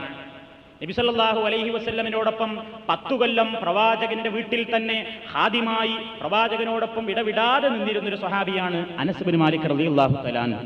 അദ്ദേഹത്തോട് വേറൊരാൾ ചോദിച്ചു, അക്കാനൻ നബി സല്ലല്ലാഹു അലൈഹി വസല്ലം യുസല്ലി ഫീനാ അലൈഹി, നബി തന്റെ ഈ ചെരുപ്പുകൾ അണിഞ്ഞുകൊണ്ട് പാദരക്ഷ അണിഞ്ഞുകൊണ്ട് നിസ്കരിക്കാറുണ്ടോ? കാല, അദ്ദേഹം പറഞ്ഞു നഅം, അങ്ങനെ നിസ്കരിക്കാറുണ്ട്. ഇത് ഇമാം ബുഖാരി ബാബു സ്വലാത്തി ഫി നിആൽ എന്ന ഒരു അധ്യായം തന്നെ ഉണ്ട് ആ കിതാബിൽ ബുഖാരി, ചെരുപ്പണിഞ്ഞുകൊണ്ട് നിസ്കരിക്കുന്ന അധ്യായം. അതിലാണ് ഈ ഹദീസ് റിപ്പോർട്ട് ചെയ്തിട്ടുള്ളത്. ഇതാണ് മൊത്തത്തിൽ നിസ്കരിക്കുന്ന ആളുടെ വസ്ത്രധാരണത്തെ സംബന്ധിച്ചും നമ്മൾ മനസ്സിലാക്കിയിരിക്കേണ്ടത്. ഇനി മനസ്സിലാക്കാനുള്ളത് ഖിബിലയെ അഭിമുഖീകരിക്കുന്നതിനെ സംബന്ധിച്ചാണ്. ഖിബിലക്ക് നേരെ തിരിയുക എന്നുള്ളത് നിസ്കാരത്തിന്റെ ഒരു ഷർത്താണ്. ഖിബിലക്ക് നേരെ തിരിഞ്ഞിട്ടില്ലെങ്കിൽ നിസ്കാരം ശരിയാവില്ല, ചില പ്രത്യേക സന്ദർഭങ്ങളിൽ ഒഴികെ. അത് എപ്പോഴാണ് ശേഷം വിശദീകരിക്കുന്നുണ്ട്. ഖിബില എന്നതിന്റെ ഭാഷാർത്ഥം ഉന്നം, തിരിഞ്ഞു നിൽക്കാനുള്ള സ്ഥലം, ലക്ഷ്യസ്ഥാനം എന്നൊക്കെയാണ് ഖിബില എന്ന അറബി പദത്തിന്റെ അർത്ഥം. ഇവിടെ ഉദ്ദേശിക്കുന്നത് മനുഷ്യൻ മുസ്ലിം നിസ്കാരത്തിൽ കഅബക്ക് നേരെ തിരിഞ്ഞു നിൽക്കുന്ന ആ ലക്ഷ്യസ്ഥാനം, അതാണ് ഇവിടെ നമ്മൾ ഖിബില എന്നതുകൊണ്ട് ഉദ്ദേശിക്കുന്നത്. ലോകത്തുള്ള എല്ലാ മുസ്ലിമീങ്ങളും ഏത് ഭാഷ സംസാരിക്കുന്നവരാവട്ടെ, ഏത് വേഷക്കാരാവട്ടെ, ഏത് രാജ്യക്കാരാവട്ടെ, എവിടുന്നാണെങ്കിലും ഒരേ കേന്ദ്രത്തിലേക്ക് തിരിഞ്ഞുകൊണ്ട് നിസ്കരിക്കണം. അത് ഇസ്ലാമിന്റെ നിയമമാണ്. എല്ലാവർക്കും ഒരേ സാംസ്കാരിക കേന്ദ്രം, തിരിയാനുള്ള ഒരൊറ്റ കേന്ദ്രം, അതാണ് പരിശുദ്ധ കഅബാലയം. ഇസ്ലാമിന്റെ ആദ്യ കാലഘട്ടത്തിൽ കഅബയായിരുന്നില്ല, മസ്ജിദുൽ ഹറാം ആയിരുന്നില്ല ഖിബില. ആദ്യകാലത്ത് ജെറൂസലേമിലുള്ള ബൈത്തുൽ മുഖദ്ദസ് ആയിരുന്നു, ഇന്ന് ജൂത പിടിയിൽ അമർന്നിട്ടുള്ള ബൈത്തുൽ മുഖദ്ദസ് ആയിരുന്നു ആദ്യകാലത്ത് മുസ്ലിമീങ്ങൾ ഖിബിലയായിട്ട് പ്രവാചകൻ സല്ലല്ലാഹു അലൈഹി വസല്ലമിനെ പടച്ചവൻ നിയമിച്ചിട്ടുള്ളതായിരുന്നത്. അങ്ങനെ പ്രവാചകൻ സല്ലല്ലാഹു അലൈഹി വസല്ലം ആദ്യകാലത്ത് അതിലേക്ക് തിരിഞ്ഞ് നിസ്കരിക്കുമ്പോൾ തന്നെയും നബിയുടെ മനസ്സിലൊരാശയുണ്ടായിരുന്നു. തൗഹീദിന്റെ ശിരാകേന്ദ്രമായി പുരാണകാലം മുതൽക്ക് തന്നെ അറിയപ്പെടുന്ന വളരെയധികം പഴക്കമുള്ള ഒരു ഗേഹമുണ്ടല്ലോ ഇവിടെ, പരിശുദ്ധ കഅബാലയം. ആ കഅബയിലേക്കൊന്ന് ഖിബില മാറ്റി കിട്ടിയെങ്കിൽ എത്ര നന്നായിരുന്നു. കഅബയിലേക്ക് തിരിഞ്ഞ് നിസ്കരിക്കാത്തതിന്റെ പേരിൽ ഇസ്ലാമിലേക്ക് വരാൻ മടിച്ചു നിൽക്കുന്ന അറബികൾ വരെ ഉണ്ടായിരുന്നു എന്നാണ്. അതുകൊണ്ട് തന്നെ നബിക്ക് വല്ലാത്ത ആഗ്രഹം, കഅബയുടെ നേരെ, മസ്ജിദുൽ ഹറാമിന്റെ നേരെ തിരിഞ്ഞ് നിസ്കരിക്കുന്ന നിയമം വന്നെങ്കിൽ നന്നായിരുന്നു, അതുകൊണ്ട് ഒരുപാട് നേട്ടം ഉണ്ടാകുമായിരുന്നു എന്ന് നബിക്ക് മോഹമുണ്ടായിരുന്നു. പക്ഷേ നബി സല്ലല്ലാഹു അലൈഹി വസല്ലം ആ ആഗ്രഹം ഉണ്ടായിട്ടും അതിലൊരുപാട് നന്മയുണ്ട് എന്ന് മനസ്സിലാക്കിയിട്ടും നബി ഒരിക്കലും സ്വന്തം ഇഷ്ടപ്രകാരം കഅബന്റെ നേരെ തിരിഞ്ഞ് നിസ്കരിക്കാൻ ധൈര്യപ്പെട്ടില്ല. എന്താ കാരണം? നല്ലതല്ലേ എന്ന് വിചാരിച്ച് ഇസ്ലാമിൽ പുതിയ നിയമം ഉണ്ടാക്കാൻ പറ്റുന്നുണ്ടെങ്കിൽ ആദ്യം ചെയ്യേണ്ടിയിരുന്നത് ഈ ലോകം കണ്ട ഏറ്റവും നല്ല നേതാവ് മുഹമ്മദ് മുസ്തഫ സല്ലല്ലാഹു അലൈഹി വസല്ലം ആയിരുന്നു. ഇന്നുണ്ടല്ലോ കുറെ ആൾക്കാർ, അത് നല്ലതല്ലേ, അത് സലാത്തല്ലേ, ദിക്റല്ലേ, തസ്ബീഹല്ലേ, ചോറ് വെച്ച് കൊടുക്കലല്ലേ, മറ്റേത് കഞ്ഞിവാരലല്ലേ എന്നൊക്കെ പറഞ്ഞിട്ട് ഇസ്ലാമിലില്ലാത്ത ഒരുപാട് അനാചാരങ്ങൾ നല്ലതല്ലേ എന്ന് വിചാരിച്ചുകൊണ്ട് പലതും ഉണ്ടാക്കാറുണ്ട്. അത് ഉണ്ടാക്കാൻ ഈ ലോകം കണ്ട ഏറ്റവും നല്ല മനുഷ്യന് വരെ ധൈര്യം വന്നില്ല. എന്ത്? കഅബയുടെ നേരെ ഖിബിലയാക്കിയാൽ കൊള്ളാമായിരുന്നു എന്ന് ആഗ്രഹിക്കുക മാത്രമല്ല, അതുകൊണ്ട് ഒരുപാട് നേട്ടങ്ങളുണ്ട് എന്ന് ചിന്തിക്കുകയും പോയിട്ടും കാത്തിരുന്നു കുറെ കാലം. എത്ര കാലം എന്നാ പറയുന്ന ഹദീസിൽ കാണാൻ സാധിക്കും. നബി സല്ലല്ലാഹു അലൈഹി വസല്ലം സല്ലൈനാ മഅൻ നബി സല്ലല്ലാഹു അലൈഹി വസല്ലം 16 ശഹ്റൻ ഔ 17 ശഹ്റൻ നഹ്വ ബൈത്തുൽ മഖ്ദിസ് ثم സുരിഫ്നാ നഹ്വൽ കഅബ. ബറാ റളിയല്ലാഹു തആല അൻഹു എന്ന സ്വഹാബി പറയുന്നു, ഞങ്ങൾ നബിയോടൊപ്പം മദീനയിലെത്തിയിട്ടും 16 മാസം, ഒരു റിപ്പോർട്ട് പറ, അല്ലെങ്കിൽ 16ഓ 17ഓ മാസം ബൈത്തുൽ മുഖദ്ദസിലേക്ക് തന്നെ തിരിഞ്ഞു നിസ്കരിച്ചു. ഒന്നിച്ചില്ലാനം വർഷം അങ്ങോട്ട് തിരിഞ്ഞു നിസ്കരിച്ചു. പിന്നീടാണ് കഅബാലയത്തിലേക്ക്, മസ്ജിദുൽ ഹറാമിലേക്ക് തിരിയാനുള്ള കൽപ്പന വരുന്നത് എന്ന്. അപ്പൊ നബി സല്ലല്ലാഹു അലൈഹി വസല്ലം മദീനയിൽ എത്തിയിട്ടും 16ഓ 17ഓ മാസത്തോളം ബൈത്തുൽ മുഖദ്ദസിലേക്ക് തന്നെ തിരിഞ്ഞു. പിന്നെയാണ് അള്ളാഹുവിന്റെ ആയത്തുകൾ ഇറങ്ങുന്നത്. നബിയുടെ ഈ താല്പര്യം പടച്ചതമ്പുരാൻ മനസ്സിലാക്കി അതിനനുസരിച്ച് നിയമർക്കാണ്. ഖദ് നറാ തഖല്ലുബ വജ്ഹിക ഫിസ്സമായി, മുഹമ്മദേ നീ നിന്റെ മുഖമിങ്ങനെ ആകാശത്തിലേക്ക് തിരിച്ചിരിക്കുന്നത് ഞാൻ കാണുന്നുണ്ട്. ഇതായെങ്കിൽ എന്ന് വിചാരിച്ചുകൊണ്ട്, മസ്ജിദുൽ ഹറാമിലേക്കൊന്ന് തിരിഞ്ഞ് നിസ്കരിക്കാനുള്ള കൽപ്പന കിട്ടിയെങ്കിൽ എന്ന് വിചാരിച്ചുകൊണ്ട് ആകാശത്തിലേക്ക് കൈകൾ ഉയർത്തിക്കൊണ്ട് നീ ഇങ്ങനെ ആഗ്രഹിച്ചിരിക്കുന്ന ഇരുത്തം ഞാൻ കണ്ടിരിക്കുന്നു. അതുകൊണ്ട് ഫലനുവല്ലിയന്നക ഖിബ്ലതൻ തർളാഹാ, മുഹമ്മദേ നീ ഇഷ്ടപ്പെടുന്ന, നിനക്ക് തൃപ്തിയുള്ള, നീ ആഗ്രഹിക്കുന്ന ഭാഗത്തേക്ക് തന്നെ നിന്നെ നാം തിരിക്കുന്നതാണ്. അതുകൊണ്ട് ഇനി മുതൽ ഫവല്ലി വജ്ഹക, നിന്റെ മുഖത്തെ നീ തിരിക്കണം, ഷത്റൽ മസ്ജിദിൽ ഹറാം, കഅബ ഉൾക്കൊള്ളുന്ന മസ്ജിദുൽ ഹറാമിന്റെ ഭാഗത്തേക്ക് തിരിച്ചേക്കുക. അതാണ് പടച്ചോന്റെ കൽപ്പന. ഈ ആയത്ത് ഇറങ്ങിയപ്പോഴാണ് അതുവരെ നിസ്കരിച്ചിരുന്ന ബൈത്തുൽ മുഖദ്ദസിലേക്കുള്ള തിരിയൽ മാറ്റിയിട്ട് എന്ത് ചെയ്തു, നിസ്കാരം കഅബയുടെ ഭാഗത്തേക്ക് മസ്ജിദുൽ ഹറാമിന്റെ ഭാഗത്തേക്കാക്കിയിട്ട് ഇസ്ലാമിലെ നിയമം വരുന്നത് ഈ കാലത്താണ് എന്നർത്ഥം. ഇനി നമ്മൾ മനസ്സിലാക്കിയിരിക്കേണ്ടത്, ഇങ്ങനെ ഈ കിബിലയുടെ നേർക്ക് തിരിയൽ, കിബിലയുടെ ഭാഗത്തേക്ക് തിരിഞ്ഞാൽ മതിയോ അതോ കഅബയുടെ ശരിക്ക് ആ കൃത്യമായ കേന്ദ്രം കണ്ടുപിടിച്ച് അങ്ങോട്ട് തന്നെ തിരിയണോ? പണ്ഡിതന്മാർക്കിടയിൽ ഇഖ്തിലാഫുണ്ട്. എന്നാൽ കഅബ കാണുന്ന ഒരാളെ സംബന്ധിച്ചിടത്തോളം കഅബന്റെ ശരിക്ക് ആ നേരെ ഡയറക്ഷനിൽ നിന്നാൽ പോരാ, കഅബയുടെ നേരെ തന്നെ ശരിക്ക് നിൽക്കണം എന്ന് പറഞ്ഞാൽ അതിന്റെ ഭാഗത്തു നിന്ന് ഒരിത്തിരി പോലും തെറ്റാൻ പാടില്ല കഅബ കാണുന്നവൻ. അല്ലാത്ത നാട്ടുകാരെ സംബന്ധിച്ചിടത്തോളം, ഇപ്പൊ നമ്മളെയൊക്കെ സംബന്ധിച്ചിടത്തോളം മസ്ജിദുൽ ഹറാം കഅബ നിലകൊള്ളുന്ന ആ ഭാഗത്തേക്ക് തിരിഞ്ഞു നിന്നാൽ മതി എന്നുള്ളതാണ്. അതേ മനുഷ്യനെ കൊണ്ട് സാധിക്കുകയുള്ളൂ. ഇനി മനസ്സിലാക്കിയിരിക്കേണ്ടത്, ഒരു സ്ഥലത്ത് നമ്മൾ എത്തിപ്പെട്ടു, കിബില മനസ്സിലാക്കാൻ ഒരു മാർഗമല്ല, എന്ത് ചെയ്യണം? ഒരു ഭാഗത്തെത്തിപ്പെട്ടു, കിബില മനസ്സിലാക്കാനുള്ള മാർഗങ്ങളായിട്ട് പണ്ഡിതന്മാർ പറയുന്നത് എന്താണ്? വിശ്വസ്തരായ ആളുകൾ എടുത്തിട്ടുള്ള പള്ളികൾ, മിഹ്റാബ് നോക്കിയിട്ടതാണ് കിബിലാന്ന് മനസ്സിലാക്കുക. ഇനി അതില്ലെങ്കിൽ ഒരു മരുഭൂമിയിലാണ് ചെന്ന് പോയിട്ട് പെട്ടത്, യാത്രയിലാണ്, എവിടെ കിബിലാന്നൊരു പിടുത്തമല്ല. എന്നാൽ ആരോടെങ്കിലും ചോദിക്കാൻ പറ്റുന്നുണ്ടെങ്കിൽ ചോദിച്ച് മനസ്സിലാക്കുക. നല്ലവനായ ആൾക്കാരെ ഉണ്ടെങ്കിൽ അടുത്ത് ചോദിച്ച് എവിടെയാണ് കിബിലാന്ന് ചോദിച്ച് ആ റിപ്പോർട്ട് അനുസരിച്ച് ചെയ്യാം. മൂന്നാമത്തെ വഴി എന്താണ്? ആരും കാണുന്നില്ല, ഒരു ചിന്താഗതി വേറൊന്നും അവന് മനസ്സിൽ വരുന്നില്ലെങ്കിൽ പിന്നെ അവൻ സ്വയം ഇജ്തിഹാദ് ചെയ്യണം എന്നാണ്, സ്വയം പരിശോധിക്കുക. ഒരു നിഗമനത്തിൽ തന്നെ ഭാഗത്തായിരിക്കും, അവിടെ എങ്ങനെ സൂര്യ അസ്തമിക്കുന്ന ആ ഭാഗമാണല്ലോ, അല്ലെങ്കിൽ ഇന്നതാണ് ഇന്ന ഭാഗം, ഇങ്ങനെ ഏറെക്കുറെ അങ്ങനെ ഒരു ഐഡിയയിൽ വന്ന് ഇന്ന ഭാഗത്ത് ഏതെങ്കിലും ഒരു ഭാഗത്തേക്ക് അവന് മനസ്സിന് ഉറക്കുന്ന ഒരു ഭാഗം അതായിരിക്കും കിബിലാന്ന് അവൻ നിഗമനത്തിൽ എത്തിച്ചേർന്നാൽ അങ്ങോട്ട് തിരിഞ്ഞ് നിസ്കരിക്കുക. അങ്ങനെ നിസ്കരിച്ചു. നിസ്കാരം കഴിഞ്ഞതിന് ശേഷമാണ് ഒരാൾ വന്നിട്ട് പറയണേ നിങ്ങൾ നിസ്കരിച്ച കിബില ശരിയല്ല, എന്നാ എന്താ വേണ്ടത്? പണ്ഡിതന്മാർക്കിടയിൽ ഇവിടെ രണ്ടഭിപ്രായമുണ്ട്. മദ്ഹബിന്റെ 3 ഇമാമിയങ്ങളും, ഇമാം ഷാഫിഈ ഒഴികെയുള്ള 3 ഇമാമിയങ്ങളും പറയുന്നത് അയാളുടെ നിസ്കാരം ശരിയാണ്, ഇനി അയാൾ നിസ്കാരം മടക്കേണ്ടതുമില്ല എന്നാണ്, ആ നിസ്കരിച്ചാൽ തന്നെ മതി. ഇമാം ഷാഫി പറയുന്നത് സമയം ഉണ്ടെങ്കിൽ അയാൾ എന്ത് ചെയ്യണം? ആ നിസ്കരിച്ചത് കിബിലക്ക് നേരെ ആയിട്ടില്ലല്ലോ, അതുകൊണ്ട് അയാൾ മടക്കണം എന്നാണ്. ബഹുഭൂരിപക്ഷത്തിന്റെ അഭിപ്രായം മടക്കേണ്ടതില്ല എന്നാണ്. എന്നാൽ നിസ്കാരത്തിൽ തന്നെയാണ് അയാൾ ഒരു ഭാഗത്തേക്ക് തിരിഞ്ഞ് നിസ്കരിച്ച്, നമ്മൾ മണപ്പുറത്ത് നിസ്കരിക്കാൻ കൂട്ടിക്കോളും, കടലിന്റെ പക്കത്തുനിന്നോ അല്ലെങ്കിൽ പുഴയുടെ പക്കത്തുനിന്നോ പോയി നിസ്കരിക്കാം. നമ്മൾ നിഗമനത്തിലെത്തിയിട്ട് കിബിലക്ക് തിരിഞ്ഞ് അങ്ങനെ നിസ്കരിച്ചു. പിന്നെ നമുക്ക് ബോധ്യമായത്, അല്ലെങ്കിൽ ആരെങ്കിലും വന്ന് പറഞ്ഞു നിങ്ങൾ കിബില ശരിയായിട്ടില്ല, കുറച്ച് ഇങ്ങോട്ട് തെറ്റിക്ക് കുട്ടി, അല്ലെങ്കിൽ ഇങ്ങോട്ട് മാറി നിൽക്കുക എന്ന് പറഞ്ഞാൽ നമ്മൾ എന്ത് ചെയ്യണം? നിസ്കാരം മുറിക്കണോ? വേണ്ട, നിന്നോടത്ത് നിന്നിട്ട് ആ പറയുന്ന ഭാഗത്തേക്കാണ് തിരിഞ്ഞാൽ മതി. നിന്നോടത്ത് നിന്നിട്ട് ആ പറയുന്ന ഭാഗത്തേക്ക് അങ്ങോട്ട് തിരിഞ്ഞാൽ മതി. എന്താണ് ഇതിന്റെ തെളിവ്? കഅബയിലേക്ക് കിബില മാറ്റി ആ അവസരത്തിൽ ഖുബായിലെ പള്ളിയിൽ ചില ആൾക്കാർ സുബഹിസ്കരിക്കായിരുന്നു. എവിടേക്ക് തിരിഞ്ഞിട്ട്? ബൈത്തുൽ മുഖദ്ദസിലേക്ക് തിരിഞ്ഞിട്ട് ഖുബായിലെ പള്ളിയിൽ കുറച്ച് സ്വഹാബത്ത് നിസ്കരിക്കുന്നുണ്ടായിരുന്നു. അങ്ങനെ അവർ നിസ്കരിച്ചുകൊണ്ടിരിക്കുമ്പോഴാണ് വേറൊരു സ്വഹാബി നബിയോടൊപ്പം കഅബയിലേക്ക് തിരിഞ്ഞ് നിസ്കരിച്ച നിയമം ഇറങ്ങിയതിന്റെ ശേഷം നിസ്കരിച്ചൊരു സ്വഹാബി വന്നിട്ട് പറയുന്നത്, ഏയ് ബൈത്തുൽ മുഖദ്ദസ് നിന്ന് കിബില മാറിയിട്ടുണ്ട് കൂട്ടരെ. നിസ്കരിക്കുന്ന ആൾക്കാരോടായി വർത്താനം പറയുന്നത്. നിസ്കരിക്കുന്ന ആൾക്കാരോട് തന്നെ പറയാണ്, ദാ കിബില മാറിയിട്ടുണ്ട്, ഇപ്പൊ മസ്ജിദുൽ ഹറാമിന്റെ നേർക്കാണ് അങ്ങോട്ട് തിരിഞ്ഞോളി. ഇവരാ നിസ്കാരത്തിൽ തന്നെ അങ്ങോട്ട് നടന്നാണ് തിരിഞ്ഞു എന്നാ പറയുന്നത്. നിസ്കാരം മുറിച്ചിട്ടില്ല, സലാം വീട്ടി വേറെ നിസ്കരിച്ചതല്ല. അപ്പൊ അതിന്റെ അടിസ്ഥാനത്തിൽ എന്ത് ചെയ്യാം? കിബിലക്കൽ തെറ്റിയിട്ട് നമ്മൾ എവിടെങ്കിലും നിന്ന് നിസ്കരിക്കുക. നിഗമനത്തിലെത്തി നമ്മൾ കിബിലയായിരിക്കും വിചാരിച്ച് നിസ്കരിച്ചു. അപ്പൊ ഒരാൾ വന്നിട്ട് പറഞ്ഞു ഈ തെറ്റിയിട്ടുണ്ട് പറഞ്ഞാൽ, ആ തെറ്റിയോ ചോദിച്ചിട്ട് നമ്മൾ വേഗം സലാം വീട്ടി അടങ്ങാറാകുമെന്നും വേണ്ട, ആ പറഞ്ഞ ഭാഗത്തേക്ക് നേരാണ്ട് തിരിഞ്ഞാൽ മതി, ഒരു കുഴപ്പമില്ല, നിസ്കാരത്തിനൊരു ഭംഗവും നേരിടുകയില്ല എന്നാണ്. ഇത് അൽ ഫിഖ്ഹു അലൽ മദാഹിബിൽ അർബഅ എന്ന പേരിൽ മദ്ഹബിന്റെ ഇമാമിയങ്ങളുടെ പല വീക്ഷണങ്ങൾ പറയുന്ന ഘട്ടത്തിലും ഫിഖ്ഹു സുന്നയിലുമൊക്കെ നമുക്ക് ഈ വിഷയത്തിൽ വിശദമായ ചർച്ചകൾ നമുക്ക് കാണാൻ സാധിക്കും. ഇനി നിർബന്ധമായി തിരിയേണ്ട ഈ കിബില തന്നെ നമുക്ക് ഉപേക്ഷിക്കാം. എപ്പോ? സൗകര്യം ഇല്ലാത്തപ്പോ. സൗകര്യം ഇല്ലെങ്കിൽ കിബില പ്രശ്നമുണ്ടോ? ഇല്ല. ഏതാണ്? ഭയമുണ്ടായി. യുദ്ധരംഗത്ത് നിന്ന് നിസ്കാരത്തെ സംബന്ധിച്ച് നബി സല്ലല്ലാഹു അലൈഹി വസല്ലം പറഞ്ഞപ്പോൾ എന്ത് പറഞ്ഞു? സ്വല്ലൂ റിജാലൻ ഖിയാമൻ അലാ അഖ്ദാമിഹിം. ശത്രു ഇങ്ങനെ ഊരിപ്പിടിച്ച വാളുമായിട്ട് വരിക, എന്നാ ഖളാ വീട്ടുന്ന ഏർപ്പാടൊന്നുമില്ല, നിസ്കരിച്ചോളണം. എങ്ങനെ? നടന്നിട്ടോ, ഓടിയിട്ടോ, വാഹനപ്പുറത്തോ, മുസ്തഖ്ബിലിൽ കിബില, കിബിലക്ക് മുന്നിട്ടോ, ഔ ഗൈറ മുസ്തഖ്ബിലിഹ, കിബിലക്ക് മുന്നിടാതെയോ. റൂട്ട് ഇപ്പൊ അങ്ങനെ കിബിലന്റെ നേരെ ഇങ്ങനെ ആട്ടിത്തെളിക്കൊന്നുമില്ലല്ലോ. അപ്പൊ മുശ്രിക്ക് വാളും കൊണ്ട് വരുമ്പോ ഇല്ല. അപ്പൊ എവിടുക്കാ റൂട്ട്, എവിടുക്കാ ഓടി രക്ഷപ്പെടുന്നെങ്കിൽ ആ ഓടുമ്പോഴും നിസ്കാരങ്ങാനും ഓട്ടം തീരുമ്പോഴേക്ക് തീരുന്നു ഖളാ ആകും, അല്ലെങ്കിൽ സമയം തീരുന്നു ഭയപ്പെട്ടാൽ നിസ്കരിച്ചോളണം, അപ്പൊ കിബില പ്രശ്നമല്ല എന്ന് നബി സല്ലല്ലാഹു അലൈഹി വസല്ലം പറഞ്ഞതായി നാഫി ഇബ്നു ഉമറിൽ നിന്ന് ഉദ്ധരിച്ചതായി ഇമാം ബുഖാരി നിവേദനം ചെയ്തിട്ടുണ്ട്. വാഹനങ്ങളിലും ഇതേപോലെ തന്നെയാണ്. വാഹനങ്ങളിൽ യാത്ര ചെയ്യാൻ, കാറിൽ യാത്ര ചെയ്യാൻ നമ്മൾ ഇറങ്ങി നിസ്കരിക്കാനുള്ള സമയം സന്ദർഭമുണ്ടെങ്കിൽ നമ്മൾ ഇറങ്ങി നിസ്കരിക്കണം.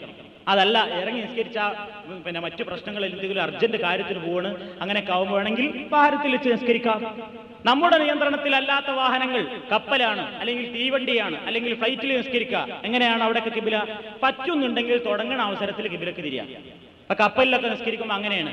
കപ്പലിൽ നിസ്കരിക്കുമ്പോൾ പലപ്പോഴും സാധിക്കും ഏതാണ് കിബിലയുടെ ഡയറക്ഷൻ ഏതാണ്, ആ ഭാഗത്തേക്ക് തിരിഞ്ഞത് തക്ബീറത്തുൽ ഇഹ്റാം നിർവഹിക്കുക. പിന്നെ കപ്പൽ ഏത് ഭാഗത്തേക്കാ തിരിയണമെങ്കിൽ പ്രശ്നമല്ല.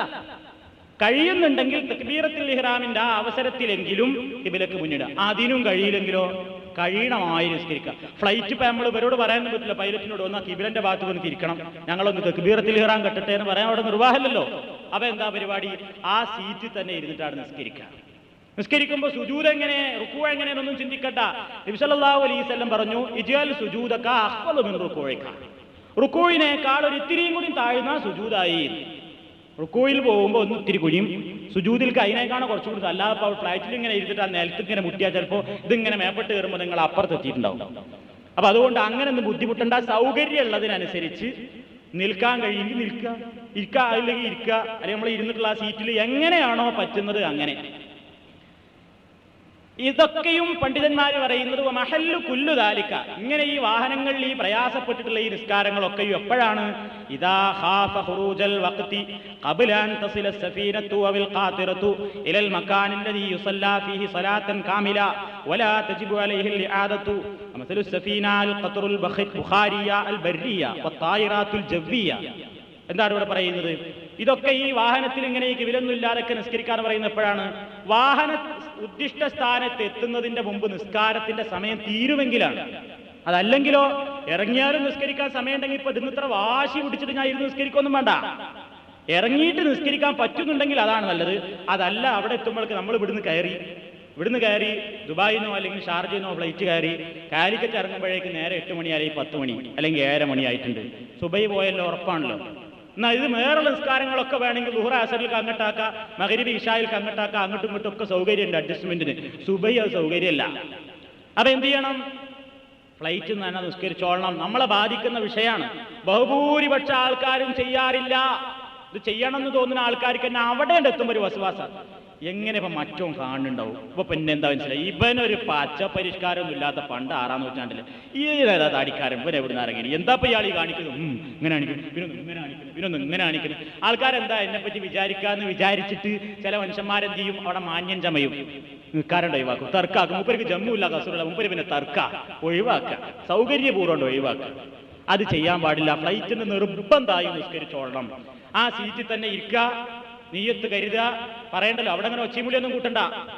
എന്നെ ഞാൻ ഇപ്പൊ നിസ്കരിക്കുന്നു എന്നിട്ട് അറബി ഇംഗ്ലീഷ് അവിടെ വേറെ കുറെ വർത്താനങ്ങൾ ട്രാൻസ്ലേഷൻ അവിടെ നടക്കുന്നുണ്ടാവും. എന്ത് കയ്യും കാലും മുക്കി വെക്കണം, ബെൽറ്റ് ഇടണം എന്നൊക്കെ. അതിന്റെ ഇടയിൽ നമ്മളിത് വേറെ വർത്താനം എന്ന് പറഞ്ഞ് അവിടെ ശല്യം ഉണ്ടാക്കണ്ട. നമ്മളിത് മനസ്സിൽ നീയത്ത് കരുതിയാൽ മതി. ഫ്ലൈറ്റിൽ അവിടെ ഇരുന്ന് നിസ്കരിക്കുന്നു എന്ന് കരുതുക. അല്ലാഹു അക്ബർ, സൗകര്യമാണല്ലോ. വജ്ജഹത്തു ഇല്ല മനസ്സിലാക്കാൻ വേണ്ടി പറയാണ്. ഫാത്തിഹ ഓതുക, സൂറത്ത് ഓതുക, അല്ലാഹു അക്ബർ. റുക്കൂ എങ്ങനെ, ആ ഇരുന്ന ഇരിപ്പിൽ ഒന്നിങ്ങനെ കുനിയ, നിങ്ങൾ ചാരിയിരിക്കുകയല്ലോ, ഒന്നിങ്ങനെ കുനിയ.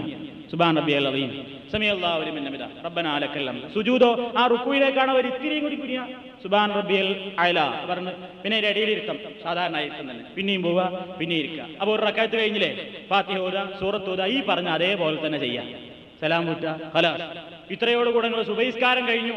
ഇത് ചെയ്യുന്നതിന് വേണ്ടിയിട്ട് നമ്മളിത് വിചാരിച്ചായി അത് ബുദ്ധിമുട്ടാ, അത് വിഷമ, വസ്വാസ്, അതിപ്പോ ശരിയായി ആ റുക്കൂ എന്ത് റുക്കൂപ്പത്, എന്ത് സുജൂദാപ്പത് എന്നൊക്കെ വിചാരിച്ച് പടച്ചോൻ കൂലിരും. ഫത്തഖുല്ലാഹ മസ്തതഅ്തും, കഴിവിന്റെ പരമാവധി പടച്ചോനെ സൂക്ഷിക്കുക. ലാ യുകല്ലിഫുല്ലാഹു നഫ്സൻ ഇല്ലാ വുസ്അഹാ, കഴിവിന്റെ പരിധിയിൽ അപ്പുറം പടച്ചോൻ ആരോടും ഒന്നും നിർബന്ധിക്കുന്നില്ല. എങ്ങനെയാണോ ചെയ്യാൻ പറ്റുക അങ്ങനെ ചെയ്യാം. അതാണ് പ്രവാചക തിരുമേനിയിൽ ഈ വിഷയത്തിൽ റിപ്പോർട്ട് ചെയ്യപ്പെട്ടുള്ളത്.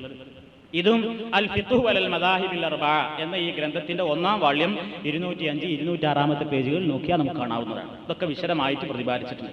അപ്പൊ ഇതാണ് ഖിബിലക്ക് അഭിമുഖീകരിക്കുന്ന നിയമത്തെ സംബന്ധിച്ച് ഇളവുള്ള കാര്യങ്ങൾ ഇതാണ് എന്നർത്ഥം. അപ്പൊ ഈ വക കാര്യങ്ങൾ നമ്മൾ ഈ വസ്ത്രധാരണത്തിന്റെയും ഖിബിലക്ക് അഭിമുഖീകരിക്കുന്നതിന്റെയും ഈ വിഷയങ്ങൾ നമ്മുടെയൊക്കെ ജീവിതത്തിൽ നിത്യവും പലപ്പോഴായിട്ട് അഭിമുഖീകരിക്കേണ്ടി വരാറുള്ള ചില പ്രശ്നങ്ങളാണ്. ഈ പ്രശ്നങ്ങളിൽ ഈ അറിവ് നമ്മൾ നേടിയെടുക്കുകയും അത് അറിവില്ലാത്ത ആൾക്കാരോട് ഇത് പറഞ്ഞ് മനസ്സിലാക്കി കൊടുത്തുകൊണ്ട് എന്നാലും ഖിബില ഒഴിവാക്കേണ്ടി വന്നാലും സുജൂദും റുക്കൂഴും ശരിക്ക് ചെയ്യേണ്ടി വരാത്ത സന്ദർഭങ്ങളിൽ പോലും നിസ്കാരം വേറൊരു സമയത്തേക്ക് മാറ്റിവെക്കാൻ നിർവാഹമില്ല. യുദ്ധരംഗത്ത് വരെ ഊരിപ്പിടിച്ച വാളുമായി ശത്രു വരുമ്പോഴും ഓടിക്കരച്ചുകൊണ്ട് നിസ്കരിച്ചോളണം എന്ന് ഖുർആൻ പറയുന്നുണ്ട്.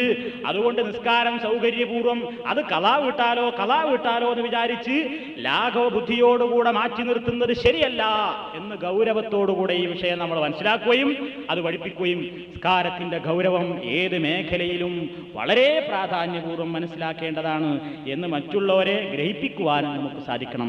അള്ളാഹു അവന്റെ പ്രവാചകനിലൂടെ കാണിച്ചു തന്ന നിയമങ്ങൾ അനുസരിച്ചുകൊണ്ട് ശരിയായ രൂപത്തിൽ ഇബാദത്തുകൾ അനുഷ്ഠിക്കുന്ന ഭാഗ്യവാന്മാരുടെ കൂട്ടത്തിൽ നമ്മേവരെയും ഉൾപ്പെടുത്തുമാറാകട്ടെ. നമ്മുടെ പ്രവർത്തനങ്ങളിൽ വന്നുപോകുന്ന ചെറുതും വലുതുമായ ദോഷങ്ങൾ ഗഫൂർ റഹീമായ തമ്പുരാൻ പുറത്തു മാപ്പാക്കി തിരുമാറാകട്ടെ. നമ്മളിൽ നിന്ന് മരണപ്പെട്ടു പോയവർക്ക് അല്ലാഹു മഗ്ഫിറത്തും റഹ്മത്തും പ്രദാനം ചെയ്യുമാറാകട്ടെ. ഈമാനോടുകൂടെ മുസ്ലിമീങ്ങളായി മുഅ്മിനീങ്ങളായി മരിക്കുവാനുള്ള സൗഭാഗ്യം നമുക്ക് അല്ലാഹു സുബ്ഹാനഹു വ തആല പ്രദാനം ചെയ്യുമാറാകട്ടെ. അല്ലാഹുമ്മ റബ്ബനാ തഖബ്ബൽ മിന്നാ ഇന്നക അൻതസ് സമീഉൽ അലീം വതുബ് അലൈനാ ഇന്നക അൻതത് തവ്വാബുർ റഹീം. റബ്ബനാ ഇഗ്ഫിർ ലനാ വലി ഇഖ്വാനിനാ അല്ലദീന സബഖൂനാ ബിൽ ഈമാൻ വലാ തജ്അൽ ഫീ ഖുലൂബിനാ ഗില്ലൻ ലില്ലദീന ആമനൂ റബ്ബനാ ഇന്നക റഊഫ് الرحيم. اللهم ربنا تقبل منا إنك أنت السميع العليم. ربنا لا تؤاخذنا إن نسينا أو أخطأنا. وآخر دعوانا أن الحمد لله رب العالمين. والسلام عليكم ورحمة الله وبركاته.